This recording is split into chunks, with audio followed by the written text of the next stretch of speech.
When I first saw her, barefoot, ragged, standing in the middle of the taiga, my breath caught because I knew it wasn't an accident. I came back to myself, tied at the wrists and ankles, face pressed into cold needles, mouth full of the taste of iron. My head throbbed like a drum. The smell of pine pitch and old rope filled my nose. A black line of ants crossed my cheek as if I were already part of the ground. The thought beat in my skull with every pulse. This is the end. No help, no roads. No one even knows where I am. Above me, a raven clacked and rattled like dry bones. It hopped closer along a spruce branch, head cocked. Another answered from somewhere I couldn't see. I stared at the knot by my wrist and thought I should try to chew it, but my jaw wouldn't work. I told myself the girl was a trick of blood loss, a wish more than a person. She stood just inside the light, thin as a pine whip, hair tangled to her shoulders, staring like you do when you're not sure a thing is real. I blinked hard. She stayed. She moved without sound. Not a twig snapped. She knelt near my hands and looked at the knots with a kind of steady patience I didn't deserve. Her fingers were cool on my skin. She brought a finger to her lips. "Don't speak," her eyes said. It hit me then that fear had burned out of her a long time ago. In its place lived something I didn't recognize. The raven dropped straight down and landed on the deadfall beside us, so close I felt the air of its wings. It shut its beak, as if the sight of her closed a door in it. I swear it watched her hands, not mine. I told myself that was just my brain making patterns, but the bird hopped once and settled, quiet as a priest. The first cut came like the first breath after too long underwater. The blade she used was short and old, a river-worn handle wrapped in leather, edge bright where she kept it honest. The rope gave with a dry cry. Feeling hissed back into my fingers and lit them like fire. Pain meant I was not dead yet. Something moved at my boot. A red fox stepped from the grass, ribs showing, tail like a brush dipped in dust. It should have bolted at the sight of us. It didn't. It nosed my boot, then looked right up into my face as if to decide what I was made of. The girl clicked once with her tongue. The fox stopped and sat, neat as a cat, pupils wide and calm. It set its chin on my boot as if to say, "I am here." That was when my fear twisted into something stranger. The animal should have feared the rope, the smell of blood, the twitch of a big human. Instead, it watched the girl, not me. It watched her like a student. She cut the second rope and spoke for the first time, barely a breath. Water. She held a cup made of birch bark, patched with pitch, rim rough from use. I swallowed and coughed, and it felt like sand and salvation together. Her hair smelled faintly of smoke and fish. She lived close to the fire and closer to the river. I could feel it on her. A shadow crossed the ground. I looked up. A great gray owl slid between trees and landed on a branch too low for any wild owl to choose with a man beneath it. Daylight sat on its shoulders like a dare. It blinked once, slow, exactly when the last strand at my ankles parted. I am telling you what I saw. The bird's head tipped, the girl's hand paused, the world held its breath, and then the blade moved again. The owl did not spook. It watched us like it had reasons. When I tried to sit, the clearing tilted and dropped. She caught my shoulder. Her grip surprised me. She had the strength of someone who carries water and wood and worry every day. I thought I was helping her by being light. Truth was, she kept me from falling back into the dirt. There was a sound from deeper in the trees, that low cough bears make when they do not care whether you've heard them. She tilted her head, listening with her whole body. Then she guided me a step sideways, another until she set me behind a clump of young fir. She pinched a handful of spruce tips and crushed them, rubbed them over the frayed places on my wrists, over the cut in my hairline. Resin filled the air, sharp and green, hiding the metal stink. She did it like she'd done it before, like someone had shown her the trick. Maybe someone had. Maybe the forest itself had. The fox stood and circled once, nose to the wind, then looked at her again. She gave a small sign with her fingers. It trotted into the trees as if it had a job. I wanted to laugh and I wanted to cry, and for a moment both feelings sat side by side in my chest, and neither felt wrong. She pointed to my feet. Stand. I tried. My legs were numb, and then needles, and then pain. I rose anyway. The world steadied. She watched my face like a nurse, like a sister, like a stranger anchored to me by something I couldn't see. I wanted to ask who she was, where she had come from, who taught her to move like that, to quiet birds by standing still, to send a fox away with a finger. I wanted to ask why she wasn't afraid of the bear, or of me. The owl shifted its weight and hooted, soft and short, the way you might clear your throat before saying what matters. The raven answered with a cluck and launched itself back into the high green. I told myself these were just sounds. Still, the hair on my arms lifted. She handed me a strip of dried fish. I chewed slowly. My mouth woke up. My hands shook. I felt heat in my ears and behind my eyes, a wave that threatened to break me open. She kept watching the line of trees, not my face. That felt like mercy. I looked down at the rope that had held me, frayed and stepped on and ugly with dried blood. The ends lay like shed snakes. I had been a thing the forest could swallow. I was a man again, because a girl who should have run had come closer instead. She touched my wrist, not the wound, the pulse. She held it until it slowed. I do not know why that made me want to weep. Maybe because for the first time since the attack, someone else was the witness to my life. From far off came the crack of a branch, the bear, or something heavier. The girl's eyes flicked that way, then back to me. "We move," she whispered, barely sound at all. I could not stop staring at her face, trying to find a map in it. I found only hunger and steadiness and a thin necklace cord half hidden in her hair. I could not see the pendant yet. I would, later. I thought the miracle was complete. A child found me, cut me free, gave me water, and now we would walk until we met a road, a house, a voice that could call for help. I thought the story would narrow to a straight line and end with hands I recognized. I thought that was it. The child saved me, and the rest would be a simple walk home. But nature had a very different plan. I did not know then who watched us from the dark edge of the spruce, or why the animals behaved the way they did, or what it would cost me to follow her. She led me without a word, and that's when I realized there were no adults waiting in the trees. No one called her name. No door opened, no smoke from another fire. Just her, the hush of the taiga, and me trying not to collapse. For a heartbeat, I believed she was guiding me to a family camp, a bark roof glinting through the branches, a woman's voice, any sign of ordinary life. I told myself we were almost done, that the worst had passed. I was wrong before the thought finished breathing. Her shelter was stitched into the forest like it had grown there. A lean-to of poles and spruce boughs, lined with hides rubbed soft from years of hands, tucked into the windbreak of a fallen giant.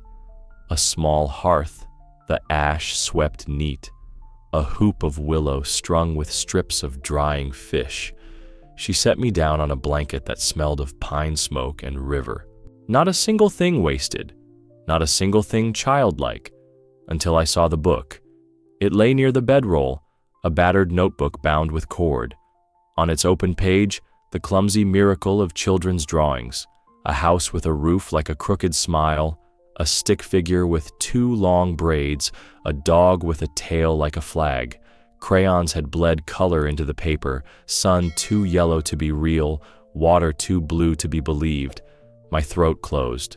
Whoever had given her that book was nowhere near. The quiet said so. The careful order of her things said so. The way she moved, like a person who does not expect help, said so louder than any voice. A chitting sound rattled the branches above us. A squirrel spiraled down the trunk like poured smoke and hit the ground running, then stopped dead at her feet. It rose on its hind legs, tiny hands tucked to chest, the way a child asks for the next part of a story. She pinched a pine nut from a pouch at her belt and set it in her palm. The squirrel leapt, grabbed, and sat beside her boot to eat, bold as a neighbor. If I had not seen it myself, I would have called it a trick. It wasn't. The animal's eyes flicked to mine and back to her, like it understood where safety lived. An owl ghosted in and took the lowest branch as if it were his, eyes round and heavy, lids sliding like slow rain. Daylight should have kept him away. He didn't care. The girl glanced up once, a greeting softer than a breath. The owl blinked back. A part of me wanted to laugh at the absurdity. Another part wanted to kneel. Both feelings fit, and neither broke the spell. She poured water into a small kettle and tucked it into the edge of the coals. Then she took the notebook, flipped to a clean page, and sketched with a stub of charcoal. A line, a curve, a swift mark that became a spruce, a river bend, a ridge with a bare crown. She set it in my hands. A map, not to roads or towns, to here, to the way this place holds itself together. I traced the river with a dirty finger, and she watched as if making sure I understood a promise. A rustle came from the shadows behind the lean-to. She rose, lifted a woven basket, and crouched at the edge of the dark. What stepped out made my heart crawl up into my throat. A gray bundle of legs and ears and ribs too sharp, a wolf pup a few moons old, wary and starving and fearless all at once. It hesitated at the sight of me, then it saw her. The animal's body changed in a way I felt more than saw, shoulders lowering, breath loosing, a soft whine like a question. She held out her hand. The pup crept forward, placed one paw on her knee as if that knee were a threshold. She offered a strip of fish. It took the food, then looked at me with a gaze so level I forgot to breathe. He looked at me like I was his own, and that truth undid something that had been tied too tight inside me. She checked the pup's paws, the pads cracked and raw. She smeared resin and fat into the splits with a care that made my eyes sting. The pup's jaw worked, chewing, trusting. The owl above us bent a little closer. The squirrel returned, daring a sniff at the wolf's tail, and the pup did not snap. I tell you, it did not snap. It flicked an ear and allowed the small life to be small. That mercy felt like a lesson I wasn't awake enough to learn yet. I asked, whispering because anything louder felt wrong, "Where are your people?" She didn't answer. Her eyes slid to the notebook, then to the ridge she had drawn, then back to me, as if to say, "The forest is the answer you can hold. The rest will take time." On a cord around her neck, I saw the hint of a pendant, a little cross made of 2 nails bound with thread. I did not reach for it. I did not ask. The question rose in me anyway and hung there. Who had taught her to tie 2 nails together and wear them where prayer might rest? She showed me her food cache, a pit lined with stones, lidded with bark, fish, berries, roots, enough to hold a person through a lean stretch. She drew a line on the page beside the ridge, the shape of a snare, the place where not to step. She mimed a step around it. I nodded like a child. Gratitude and shame burned side by side in my chest. Gratitude for her care. Shame that a man with a life full of maps needed a child to keep him from harm. Near the shelter, a low platform of poles cradled 3 more baskets. She opened one and my breath hitched. Little bones, washed and sorted, bird, hare, mouse, not trophies, lessons. She tapped skull, tapped eye, tapped heart, then put her palm to her chest. Respect. She was telling me a rule. I could feel it settle into me because she believed it with her whole body. We ate. The pup curled against her bare ankle, eyelids heavy, safe enough to sleep where any book would say he should not. While she chewed, she watched the line of the trees. My mind kept tripping over the same stone. No adult voice, no extra bowl, no second blanket. alone, and somehow not alone. I wanted to believe she was just kind, a wild-hearted child who could not pass a wounded thing. I wanted to wrap the story there and tie it off with a neat knot. I told myself she simply had a good heart, and that was the end of it. The whole story beginning and ending with a child who could not look away from suffering. But that turned out to be only the beginning. Somewhere beyond the ridge on her charcoal map, something waited that would tear open everything I thought I knew about fear, about gratitude, and about who exactly had saved whom. I woke in the kind of dark that presses on your eyes and tells you not to move. The coals of our little fire had settled into a red breath. The forest had that winter cold smell, even though it wasn't winter, and the skin on my neck lifted before my mind understood why. Then the sound came, one slow exhale, heavy and wet, close enough to fog the air between us. A shape filled the mouth of the lean-to, bigger than any man, wider than the doorway, with a smaller shape at her side that bumped and nosed and learned the world by scent. A bear, a mother with her cub, the kind of math that ends a person. My heart went still like it was listening for orders. I told my body to be stone. I told my breath to be smoke. The thought pounded once, then again. This is it. The cub waddled forward and put both paws on the fish rack, muzzle working, breath sharp with hunger and milk. The mother huffed. Not a threat yet, just a notice. She owned this place. We were on her floor. My hands found nothing but blanket, no rope, no knife. I thought of the little book with its drawn sun and house and dog, and I thought of how easy it is to lose all of it in one bad second. I turned my head, slow as a tide. The girl was already awake. Her eyes found mine, one finger to her lips. Don't speak. She pushed herself up without sound and stepped out into the night barefoot. Barefoot, a child walking into a bear's breath like it was morning air. I tried to whisper no, and all that came was a dry scratch. She went anyway. She did not square her shoulders or make herself big. She did the opposite. She lowered her gaze the way you lower your voice in a church. She kept her hands where they could be seen, one palm open, the other holding nothing. She spoke, but it wasn't words the way I know words. It was a shape of sound, low and even, the rhythm people use to quiet babies and the wind uses to quiet grass. The mother's ears turned. The girl never looked at the cub. She looked at the mother and the space between them, like that space was a living thing that could be calmed if you touched it right. The cub hooked a fish spine and dragged it down. The rack creaked. The mother swung her head toward the sound, and I saw her eyes in the fire's last red wash. Amber, old, patient. She knew how to break a door, and how to carry a cub by the scruff, and how to choose. She looked at the girl. The girl clicked once with her tongue, soft as a drop. Then she reached to the ash ring, took a small piece of char, and drew a line on the ground with 2 quick strokes, a kind of gate between the rack and the bear. She backed up 1 slow step, then another. Her voice stayed steady. She reached behind without glancing, found a dry salmon head near the hearth, and slid it across the dirt into the shadows away from us. It bumped a root and stopped. The cub smelled it, popped his jaw in excitement, and trundled after it. The mother's weight shifted. For a heartbeat she rose as if she might stand, then eased back down. She breathed in, long. I could hear the wet leaf smell of her coat. She turned her face toward me.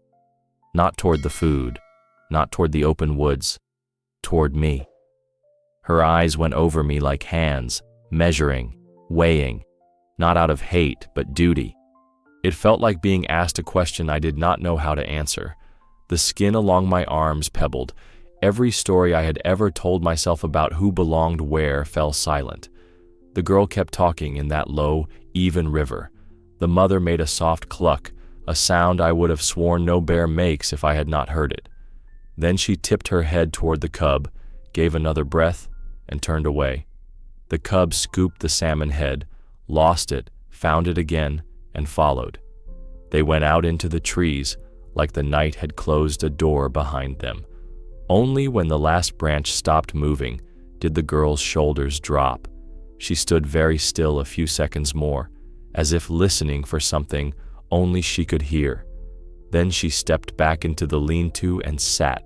Her hands trembled, not much, just enough to tell the truth. I crawled closer because distance felt wrong after that. "What did you say?" I asked, voice too loud even as a whisper. She shrugged. "The smallest lift of bone, I asked," she said. She held up 2 fingers, crossed them, then opened her hand like a path. "Go, mother." She took spruce resin and smeared it on the posts of the rack, on the scraped earth where the cub had clawed, on the places where my blood had fallen when she cut my ropes earlier. She did it the way you pull blankets over a sleeping child. She ringed the ground with ash, just a thin, pale thread the wind could lift if it wanted. She set a flat stone on the salmon strips, not to hide them, only to make the taking cost a little thought. None of it looked like much. All of it felt like a set of rules older than speech. I sat with my hands open on my knees, and I understood something simple that changed shape inside me as it settled. She was not brave because she did not feel fear. She was brave because she knew which fear belonged to her and which belonged to the night, and she carried only her share. She did not live near wild animals. She lived with them, under their judgment and inside their mercy, and they knew it. The owl came then, silent as sleep, and took the low branch again. He blinked slow, like he had arrived to count the living. The girl looked up and gave him the smallest nod. You could call that coincidence. You could call everything coincidence. The mother's patience, the cub's choice, the quiet exit. But I had watched those eyes take my measure, and I could still feel the question they left on my skin. We sat a long time without talking. The coals inhaled and exhaled. Far off, a raven clicked to itself as if naming the dark. The girl's pendant shifted in the faint light and showed itself for a breath, the cross made of 2 nails bound with thread. She tucked it back beneath her shirt like a secret. At some point, my hands stopped shaking. At some point, my breath did too. I lay down again because there was nowhere else to put my body, and the ground welcomed me in that rough way the ground has. I told myself this was a one-time grace, a strange mercy I would never see again.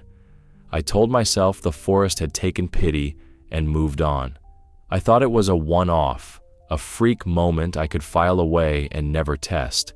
But the animals were not done teaching me who was in charge, and the next lesson was already walking toward us through the dark.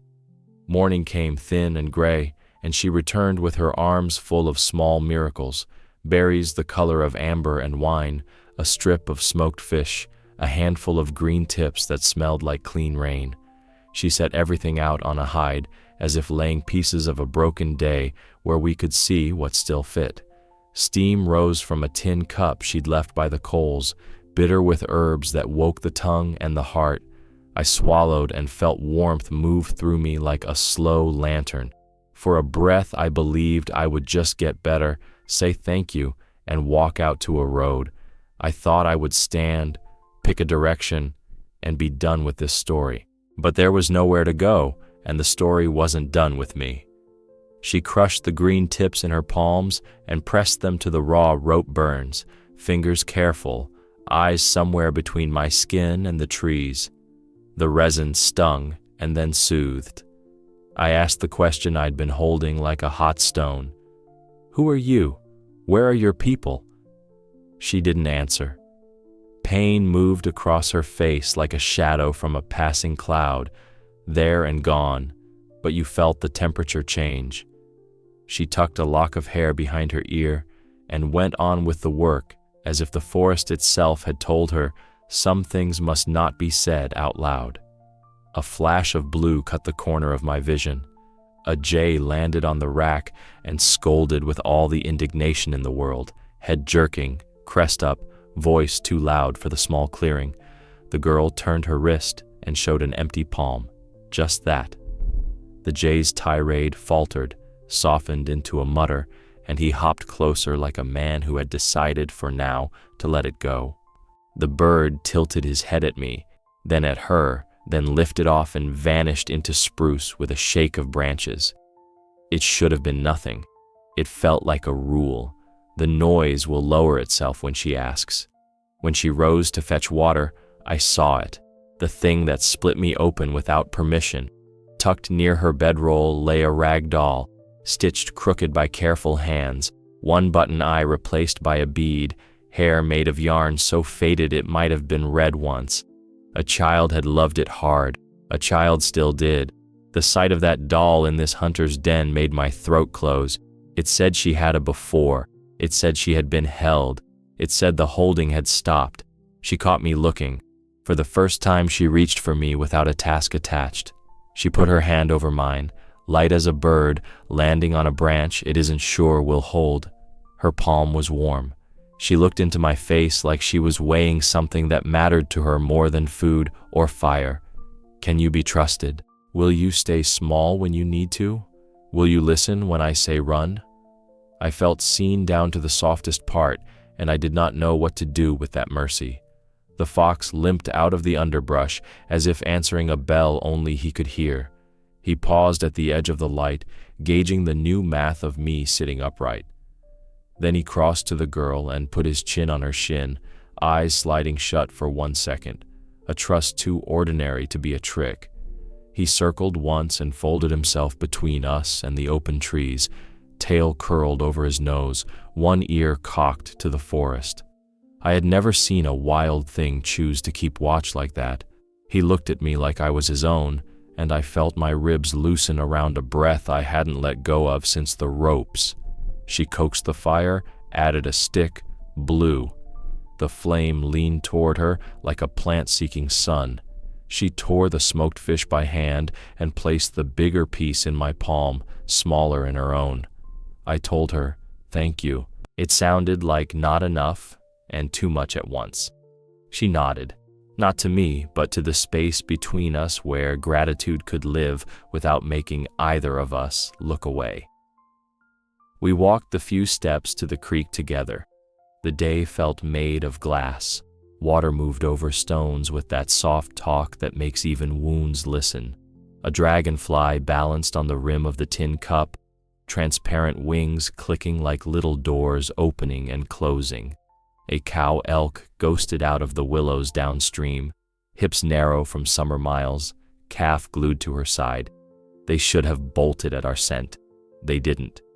The cow dipped her head to drink and lifted it, river shining from her lips. She met the girl's eyes, and then mine. Not startled, not tame.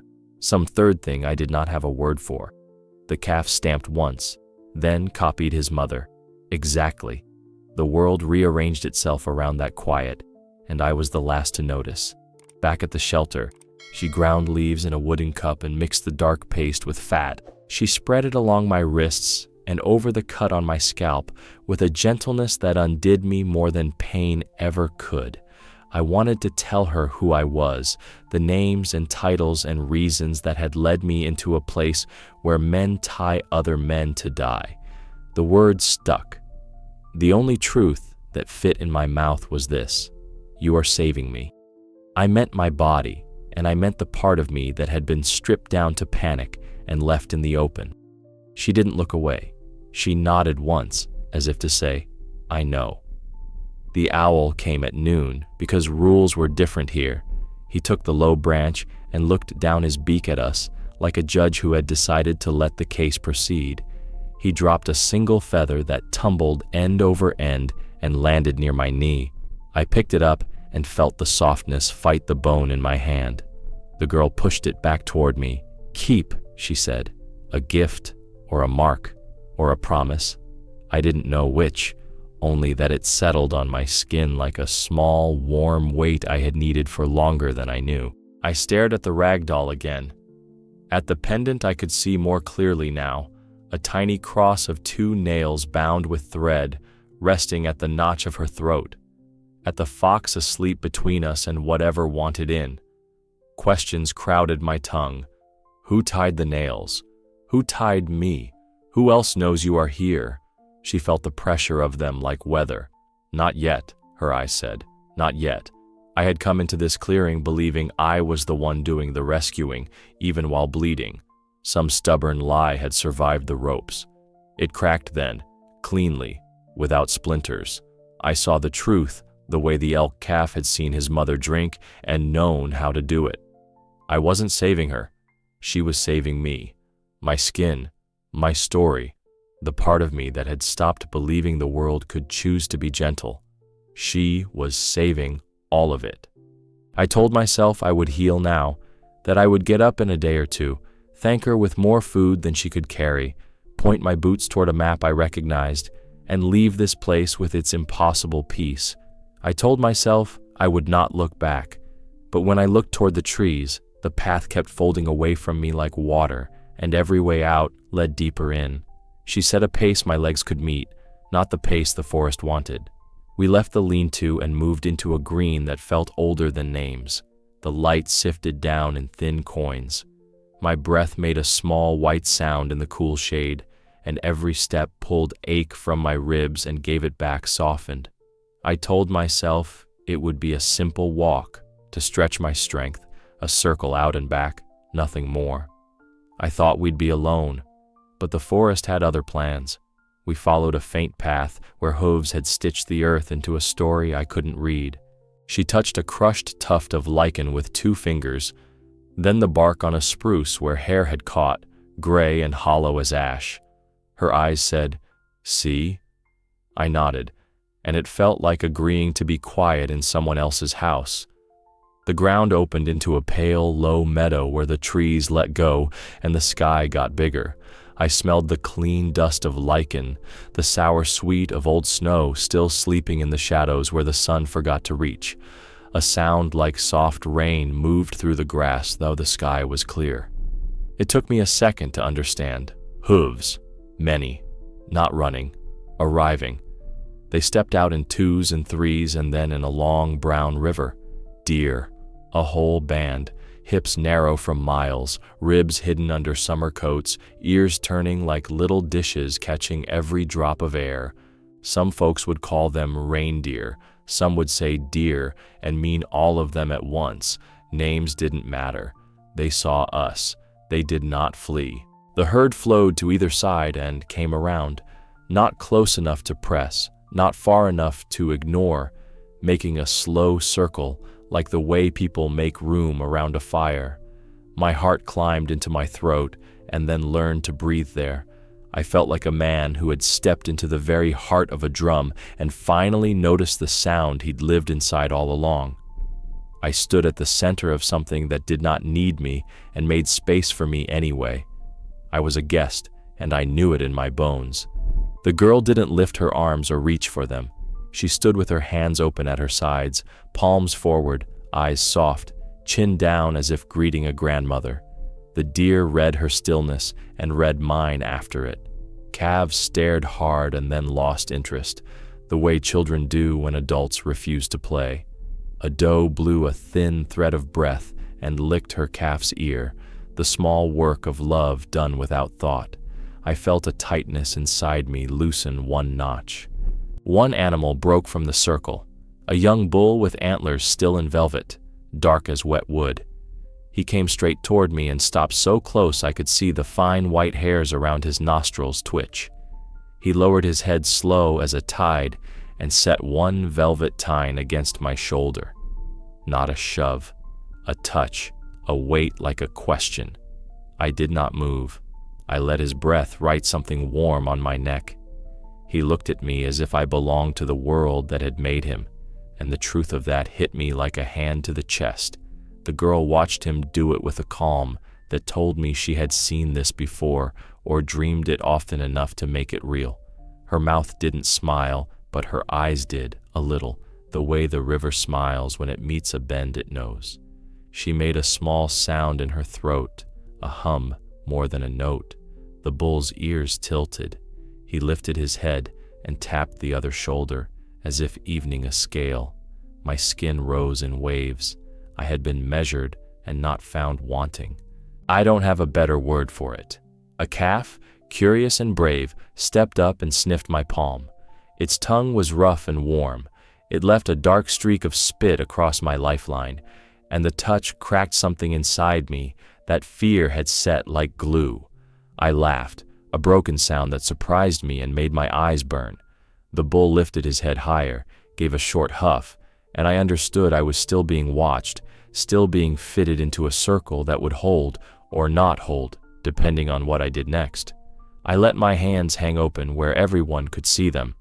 Around us, the herd kept moving, a slow comet tail of bodies, some kneeling to feed on the lichen, some standing guard, some just being exactly what they were with all the dignity the word wild deserves. The girl stepped forward one pace and set her palm near the bull's cheek without touching. He turned, so the velvet brushed her skin like a blessing. She nodded, as if a promise had been kept on both sides. We stood there a long while, 3 quiet breaths inside a bigger one. The wind pulled a strand of her hair across her mouth. She tucked it back, without looking away from the bull. A jay clattered in the spruce at the meadow's edge, indignant that no one had asked his opinion. The fox appeared at the far side of the clearing, trotting the outer ring where hoofprints layered into a new, bright path. He glanced at me and then at her, then lay down with his chin on his paws as if to say, "This is safe, and I will watch anyway." The bull stepped back and the circle loosened. The herd streamed past, bodies a hand's width away, the sound of hooves and breath like rain you can stand inside. A doe brushed my hip with the hollow of her shoulder and did not startle, as if I were just another odd tree. A calf nearly tripped over my boot and corrected like a child, pretending he meant to do that all along. The bull brought up the rear, paused, and looked over us both. One more tally, one more count, a quiet ledger kept by a mind I will never fully understand. Then they were gone, folded into the green the way a wave folds into itself. I turned to the girl, ready to flood her with words that couldn't carry what had happened. She only tilted her head, as if to ask, "Do you see yet?" I nodded because I did, and I didn't. I told myself the animals had simply grown used to her. That was all. Repetition makes trust. Even wild hearts get bored of running. I told myself I could file it under habit and walk away with a story that didn't bruise my certainty. I decided the animals had just grown used to her, and that explained it, and we could leave it there. But it wasn't habit. It was something larger that had a weight all its own. I wouldn't understand that until the day ended and a different circle closed around us, teeth bright in the last light, and I learned what it means to be allowed to pass through a gate others never see. Dusk took the edges off everything. The trees went from green to graphite, the air from cool to cold, the birds from talk to silence. We were following a narrow ridge where the moss felt like damp bread under my boots. The fox trotted ahead, tail low, checking the wind the way a man checks his pockets. He stopped so abruptly I nearly stepped on him, his ears pinned, his body dropped into that thin line animals make when they mean to be small and ready at the same time. The girl's hand came up without looking at me. "Stop." They came like a thought you don't want and can't stop. Gray bodies sliding between trunks, 1, then 3, then many, all of them the same color as the light. No noise but the dry tick of claws en route. A semicircle formed on the ridge in front of us. Wolves, a full pack, with the kind of quiet that says they choose what happens next. My mouth filled with copper. I could feel my pulse in my teeth. There are some fears you can argue with. This wasn't one of them. The part of my brain that keeps old stories alive began to pray without my permission. The lead wolf stepped out. He wasn't the biggest, but you would not mistake him. Tail high, ears forward, a stiff-legged approach that said both king and question. His coat held winter in it even in summer, blunt with work and weather. He stopped close enough that I could smell the clean musk of him, the wet iron scent of a riverbed, My hands wanted to become fists. I made them empty because empty was the only honest thing I had left. The girl did what she always did, not the loud thing, the true thing. She moved one small step forward and let her gaze lower, not submission exactly, recognition. She turned her body sideways the way polite people do when passing in a narrow hall. Her hands hung open where everyone could see them. She made a sound that wasn't a word, a low hum, a thread you could follow in the dark. The lead wolf's ears flicked once. He stopped. He didn't advance. The world did not shatter. My mind did. I thought, this is impossible. This is the moment teeth take the place of air. This is where the story ends and the forest writes my last line. But he didn't lunge. He set his weight back a hair, as if reconsidering a step he had already measured. Then he did the thing that pulled the floor from under me. He turned his head away from her and put his eyes on me. Not a glance. A look that held like a hand on the back of my neck. He looked at me like he was deciding whether I was worthy to walk with her. The question was as clear as if he'd spoken. Are you a danger to the one the forest claims? Are you the kind that breaks what it cannot name? I felt stripped to the ribs. He looked at me like I was his own to judge, and my stomach dropped with the weight of it. I didn't look away. I didn't reach. I didn't pretend to be bigger or smaller than I was. I let him see the scared, grateful man the ropes had left behind. I thought, say yes to me. Say I can go. The fox didn't move, but his ear ticked toward me like a vote. The lead wolf yawned, a wide, slow, impossible yawn that showed all his knives and meant peace. Dogs do that when they want to calm a room. Wolves do it when they've made a decision and want everyone to feel it. He sneezed once, shook the tension out of his coat, and turned his head back to the girl. The whole pack shifted like a single body responding to a single muscle. The air changed. The hum of fear in my blood dropped a note. Out of the semicircle, a young wolf peeled off, thinner and long-legged, a yearling with curiosity that sat close to trouble. He sniffed the fox. The fox tolerated one breath and then looked the other way, like a prince. The yearling took a step toward me. The lead wolf gave him a look, just a look, and the yearling curved his path into a neat arc that kept me at its safe center. Rules were being kept, and I was not the one keeping them. Then the thing I should have expected, but did not happen. From the far side of the pack, a smaller shape slipped forward, body low, tail making those small apologetic sweeps. The pup, the same gray scrap she'd fed at the lean-to, a little bigger, eyes a little older, paws still too big for his sense. He recognized her. You could see the recognition ripple his whole body like wind through grass. He chuffed, not whining, not barking, something between. She crouched, palm out, and he put his chin in it, not a second thought in him.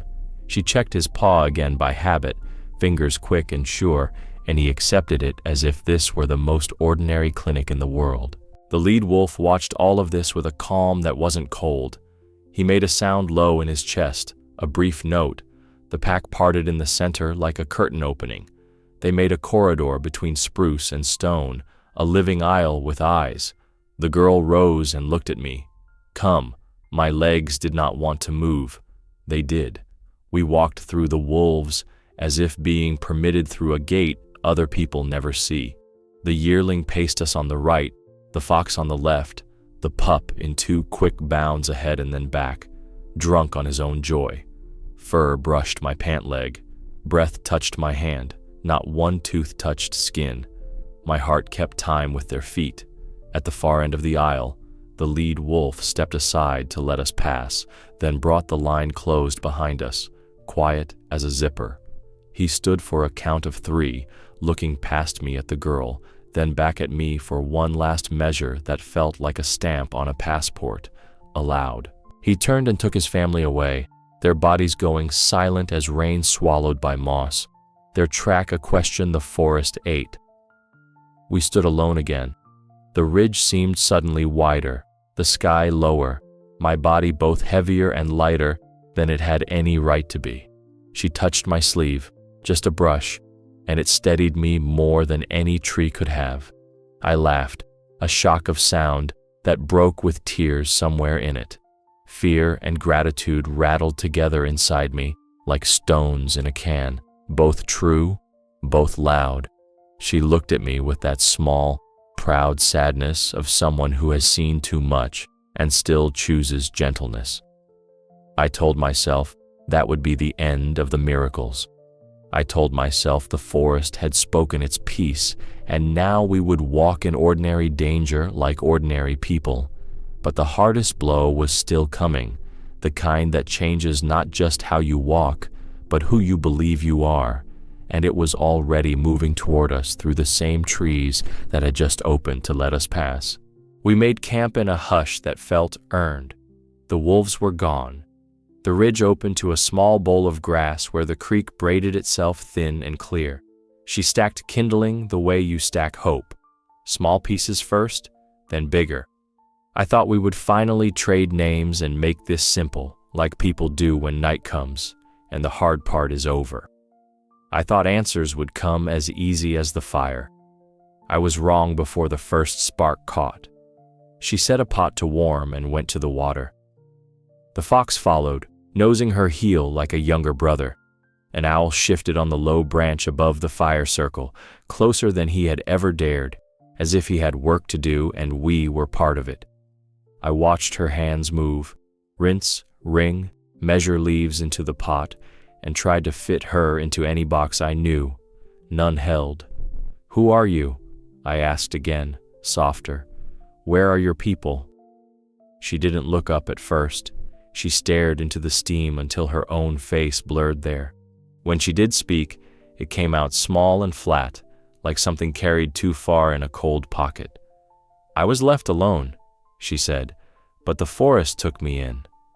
The words lifted the hair on my arms. They were simple. They were a key slid into a lock I didn't know was there. I almost said, "I'm sorry," because that is what you say when you have no way to help. Instead, I shut my mouth and listened. She touched the cord at her throat. The pendant had slid into the open, 2 nails lashed into a cross with black thread, the metal dull with skin and weather. She held it a second and then let it fall back against her chest. Memory hung there, hands that tied it, a voice that told a story over bread, a door that closed on a last day. Pain moved across her eyes and stayed. I felt it in my own ribs like a bruise I hadn't noticed. "The animals are my family now," she said, and she didn't say it like a child playing a game. She said it like a census. The fox looked up on that word, family, and breathed out through his nose as if agreeing. The owl blinked, unhurried, a judge writing it down. I tried to imagine the first night, the first hunger, the first sound that wasn't a mother's voice, but a river. She didn't give me those pieces. She gave me what she had instead. "The river shows where the ice lies," she said. "The jay tells when men are near. The bear takes what is hers and leaves the rest if you ask right." She said it like you would say aunt, cousin, uncle, the ordinary architecture of being held. A squirrel dropped out of the spruce and skittered up her sleeve like she was a ladder. It nosed the hollow at her collarbone and tucked itself there for a heartbeat, heart beating against heart, then sprang to the ground and went about its urgent business. A gray shape appeared at the edge of the grass, the wolf pup, legs too long, ears too big, joy too loud. He stopped at the line where fire becomes shadow and looked to her for permission the way a boy looks to the only adult in the room he trusts. She patted the ground once. He came, sat, leaned his warm shoulder into her shin. He looked at me like I was his own, and that look undid me more than any teeth could have. She dipped a rag in the pot and pressed the heat to my wrists, to the cut at my hairline, to the bruises where rope had taught its lesson. The paste smelled of spruce and bitter roots. I wanted to hand her my whole life in exchange, the reasons I was tied, the names I carried, the men who had left me to the ants. My name stuck, My story stuck. Shame and gratitude sat side by side and argued without words. "How did you learn?" I asked. It came out hoarse. She shrugged, but it wasn't a child's shrug. It was the acceptance of someone who had bargained with winter and won by inches. "Watching," she said, "trying, not breaking the small rules. The big ones come after." She showed me with her hands. "Step wide around a nest. Leave meat for the one who comes later. Crush resin to hide human blood. Speak low when fear wants high." It was school without walls and tests that left scars. A raven clacked from the ridge, then landed right at the edge of our firelight with that self-important hop they all have. It set down a scrap of twisted wire and looked at me like a merchant laying goods on a table. She picked it up, studied it, and for an instant, a look crossed her face that I had not seen. A flicker of anger, quick and true. "Trap," her eyes said. "Man." She set the wire aside and rubbed ash on her palms as if to take the scent of metal off her skin. I began to see it. Not a girl who got used to animals, not a trick of time and luck. A child raised by trial and by mercy. A student of 1,000 teachers with fur and feather and bark. The taiga had taught her medicine and manners, hunger and humor, judgment and grace. She didn't live near the forest. She lived inside its law. "You're not afraid," I said. It sounded like a question and an accusation and a prayer. "I am," she said, "of the wrong things." She tapped my wrist where the pulse stuttered. "I am not afraid of this." She meant the breathing. She meant the part of me that the wolves had weighed and decided to let pass. The fox stood and circled once, then lay with his spine against my boot as if to anchor me to the ground. The owl drifted to a stump so close his shadow touched my knee. The wolf pup, bored with peace, chased his tail, then flopped with a groan like an old man in a small chair. Family. The word pressed down on the clearing until it became the only word that fit. I told myself this was just the sad arithmetic of an orphan. Bad luck balanced by a strange gift. A story you hear once in a lifetime and never again. I told myself I could leave it there. Fate. Nothing more. But it wasn't fate alone, and it wasn't random. I would learn soon that our meeting had been chosen by a set of eyes I hadn't felt yet, and by a hand I thought I wanted no part of, and by then there would be no way back. By the third morning, my legs remembered how to hold me, and the pain in my ribs had settled into a dull, honest throb. That was when the truth landed. I couldn't stay. I had to leave this clearing and walk back into names and papers and men who would ask for statements instead of stories. The thought made me dizzy. The girl watched it pass across my face the way you watch a cloud, patient without trying to push it away. She drew a quick path on birch bark with a coal blacker than night. Creek, ridge, a notch in the hills like a missing tooth. She tapped the notch, east. Her finger pressed the bark the way a hand presses a back toward a door. Go. We left before the sun found the higher limbs. The fox took the lead with that quick, clever trot, stopping every few paces to check the air as if he were reading a book only he could see. The owl rode the low light, slipping from shadow to shadow, landing on a new branch just ahead, like a lantern that didn't need fire. Far behind, something gray and young trailed us and then darted out of sight, the wolf pup, pretending not to be escort and failing. I told myself we were just walking. I told myself this was a road the forest let her use because she had earned it. The truth felt larger and quieter than that. Signs rose out of the brush as if they had been set there for me. A willow stripped of bark halfway up, not by teeth, but by hands. An old trap wire twisted and buried under moss, revealed by the raven that dropped it in our fire 2 nights before. A birch with 2 diagonal cuts that pointed like an arrow. Human marks, swallowed and then returned by the trees. She read them like scripture and steered me where the green would not break. At a bend in the creek, My boot went toward a patch of ground that looked like any other. The fox exploded into a bark so sharp it snapped the world. I froze. The girl knelt and brushed aside leaves with the back of her fingers. A snare waited there, wire dull and patient. She touched resin to the metal, wiped her hands, and covered the loop again, this time so the next set of eyes would see it. The fox blinked at me as if to say, "Keep up." I felt the blood leave my face and then return with a hot rush. I was being shepherded by a child and a wild thing, and I was not ashamed. We climbed the notch. Wind came through cold and new, smelling faintly of sun-warmed tar and something bitter that only men make. A jay scolded, then fell silent, like even he knew a boundary had been crossed. The trees thinned. The light changed shape. The girl stopped at the last dark spruce and turned to me. For a second, the whole forest seemed to press its palm into my chest. I looked into her eyes and understood what had been moving us all day. She hadn't led me to the nearest edge. She had led me to the right one, not just out, but through, past the snares, past the men who laid them, to a place where I would be seen by mouths that could speak for me.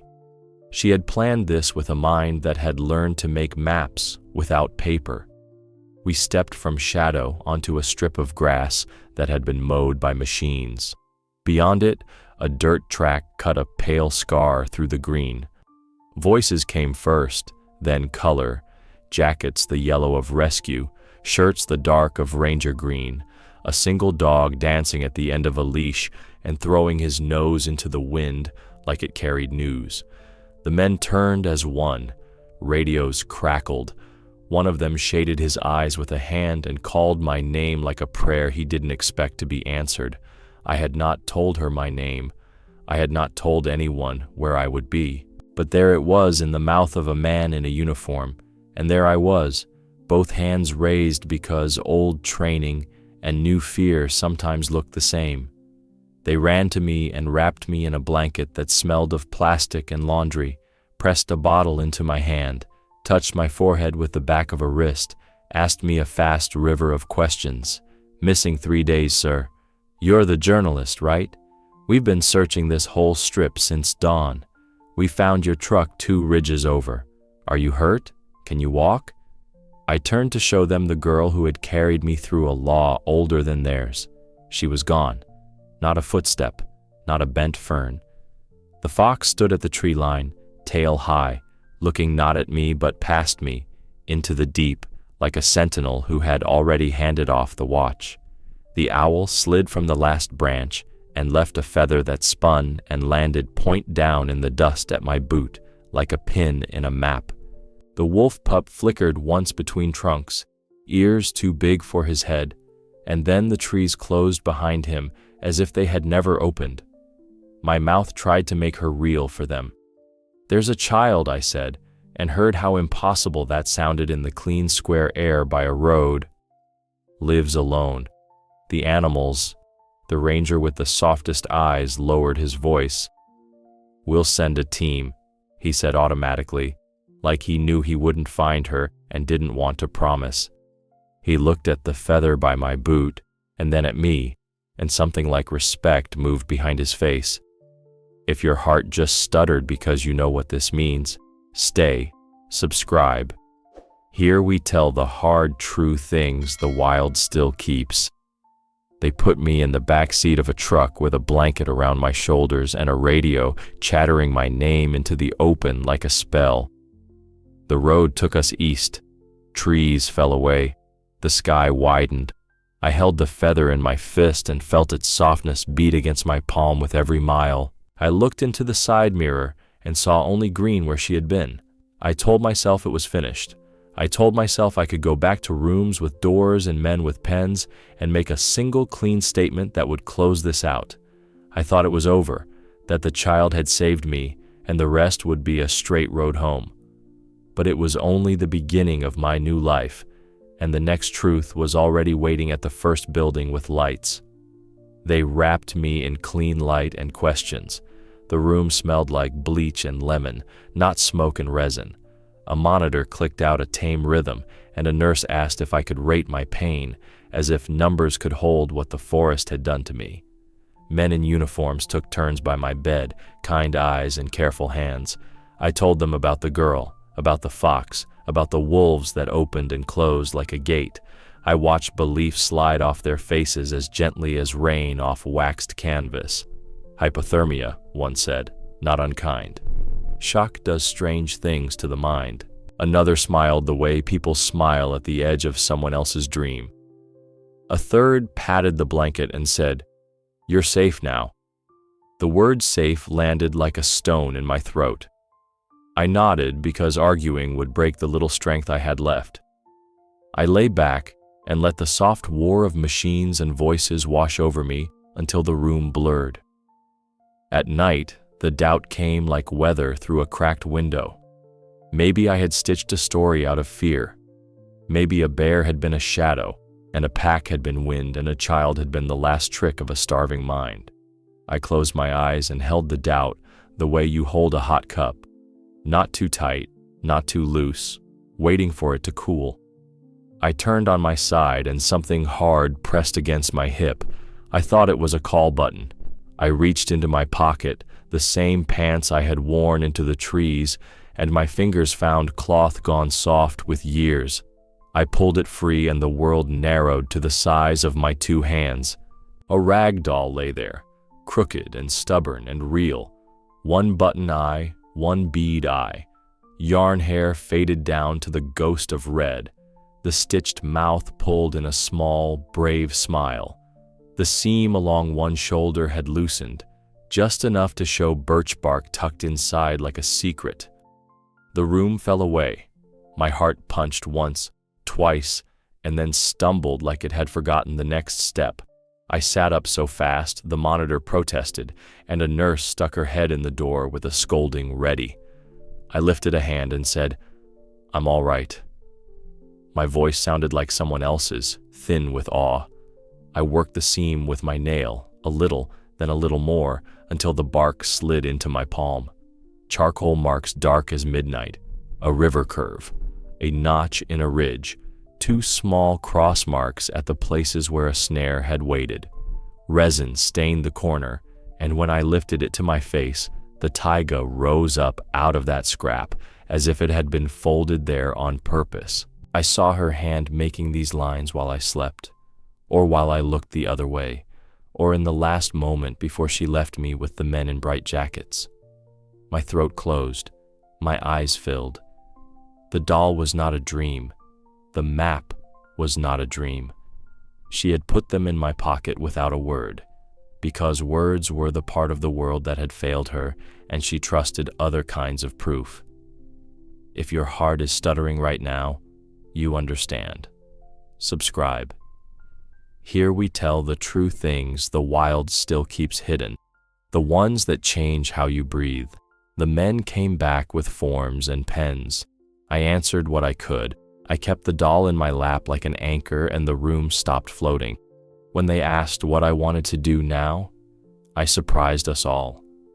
"Go back," I said, "not to find her. The forest doesn't give back what it wants to keep. I just need to stand at the edge and thank it for letting me out." They gave me hours, not days. The ranger with the soft eyes took me in a truck that smelled of dust and dog. We stopped where the grass gave way to trees, and I got out slow, body reminding me what it costs to walk out alive. I left no food, no trinkets, nothing men give when they think they can pay a debt. I pressed my palm to a rough trunk and said the only honest word I had: "Thank you." The wind moved through the high needles and said nothing, which felt like a kind of answer. On the drive back, I watched the sky through the side window and saw an owl riding the daylight, low and sure, a feathered line between two worlds. He cut left and was gone. Coincidence, a part of me said. So was the raven that waited at the station roof with a twist of wire in its beak, then dropped it at my feet and flew. Coincidence, the same part insisted. I bent and picked up the wire. It matched the scrap the raven had given us by the fire. The metal left a faint smell on my fingers, and I rubbed ash from the patrol's fire pit into my palm without thinking, like she had taught me. They drove me to town and handed me back to bright rooms and quiet carpet. Editors and bosses called and asked for the story the world would swallow, not the one that would choke it. "Maybe leave the wolves out," one said. "Maybe make the girl a rumor," another joked, and I heard the fear behind it. I looked at the doll and understood I could no longer make a life out of trimming truth to fit someone's plate. I changed without deciding. It happened the way seasons happen while you argue with the calendar. I stopped stepping on grass without apology. I started seeing the little rules, the nest to step wide around, the arm of water that wants a minute to speak, the wire that does not belong. I used my job to put hands on the right levers. I wrote about snares until people who had never heard a wolf breathe could feel metal pinching bone in their own minds. I followed rangers into places where men hide traps, and I got on my knees and unspooled loops with hands that shook for reasons that had nothing to do with fear. Sometimes a fox watched from the tree line, and I thought of a child who had taught me the difference between mercy and pity. Now and then, when my courage thinned, doubt came back with its bag of small arguments. It always came at night, when rooms are too square for sleep. I would take the doll from the drawer and hold it like a compass. The birch bark map still smelled of resin, a breath of green that blew straight through my best defenses. Sometimes I would feel my own pulse under my thumb and remember her fingers finding it, not to count seconds, but to remind my blood it belonged to me. Sometimes I would hum that low thread of sound she used when the moment needed gentling and the room would ease. Once, on the edge of winter, I walked alone to the notch and stood very still until the cold cared about me. Snow began in a clean, quiet way, and across the meadow a line formed out of nothing, gray bodies, ears forward, tails high. The wolves did not come close. They did not need to. The lead looked at me the way a man looks into a mirror that has learned how to answer. He yawned once, slow, and turned his head toward the trees. A yearling pulled his line wider, making space where I stood. Aloud, the old part of my brain translated, and I laughed, a soft, broken sound that steamed in the air and felt like prayer. I cannot tell you why a child in rags saved a man with a life full of maps. I cannot tell you why a forest opened a gate for us and closed it so gently behind. I can tell you I was there. I can tell you the world is larger than the drawers we keep for it. I can tell you that since that day, I have not been able to watch a bird lift without feeling my ribs lift with it, or hear a jay scold without searching the wind for the shape of my own noise. I do not believe this could have happened, but I was there. I saw it. And my heart still stops in my chest at the thought that nature is wiser and kinder than we let ourselves imagine. If you believe animals remember kindness, write in the comments. We are not alone in this world.